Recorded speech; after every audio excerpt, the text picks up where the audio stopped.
ఈరోజు చాలా పెట్రోల్ బంక్స్లో చాలా రష్ కావడం జరిగింది. ముఖ్యంగా పబ్లిక్ అందరు కూడా చాలా ప్యానిక్తోని అందరు కూడా పెట్రోల్ బంక్స్ దగ్గర పోతున్నారు.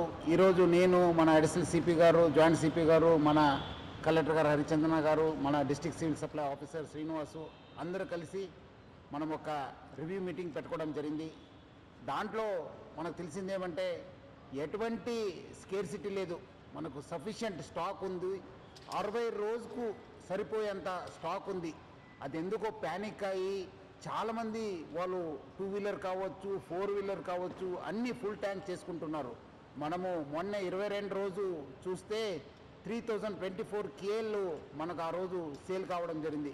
నిన్నే చూస్తే 6400 KL మనము సేల్ కావడం జరిగింది. అంటే ఆల్మోస్ట్ డబల్ సేల్ కావడం జరిగింది. పబ్లిక్ అంతా ప్యానిక్తోని ఫుల్ చేసుకుంటున్నారు. ఎవరు కూడా ప్యానిక్ కావద్దు. సఫిషియంట్ ఫ్యూయల్ ఉంది మా దగ్గర, సఫిషియంట్ స్టాక్ ఉంది. ప్యానిక్తో వచ్చి అన్ని దగ్గర లైన్ కడుతున్నారు, చాలా వాల్ టైం కూడా వేస్ట్ చేస్తున్నారు. ఒక ప్యానిక్ సిచ్యువేషన్ క్రియేట్ చేయడం జరుగుతుంది. సో మనం కూడా అన్ని చోట్ల కూడా బందోబస్తు చేయడం జరిగింది. రెవెన్యూ సైడ్ నుంచి కూడా వాళ్ళ ఆఫీసర్స్ని పెట్రోల్ బంక్స్ దగ్గర పెట్టడం జరిగింది. ఈ మధ్యలో కొంత పెట్రోల్ బంక్స్ కూడా నో స్టాక్ ఎందుకు పెట్టారంటే మనము డబల్ సేల్ కావడంతో ఉన్న ట్యాంక్లో ఉన్న మొత్తము ఫ్యూయల్ అయిపోయింది. సో ఈ రీఫిల్లింగ్ కోసము మనకున్న 320 ట్యాంకర్స్ ఉన్నాం హైదరాబాద్ సిటీలో. రావడంలో కొంత టైం కావడంతో అక్కడ నో స్టాక్ పెట్టడం జరిగింది. కానీ ఫ్యూల్ లేదని చెప్పి వాళ్ళు నో స్టాక్ పెట్టలేదు. సో చాలామంది రకరకాల పుకార్లు పెడుతున్నారు. చాలా చోట్ల అక్కడేదో గుజరాత్లో అయింది, ఢిల్లీలో అయింది, రాజ్కోట్లో అయింది, సూరత్లో అయింది, చాలా షార్టేజ్ ఉందని చెప్తారు. అది అలాంటి ఎవరు పుకార్లు నమ్మొద్దు. పబ్లిక్ ఎవరు కూడా ప్యానిక్ కావద్దు. సఫిషియంట్ ఫ్యూయల్ ఉంది మా దగ్గర, 60 రోజుకు సరిపోయేంత ఫ్యూయల్ ఉంది.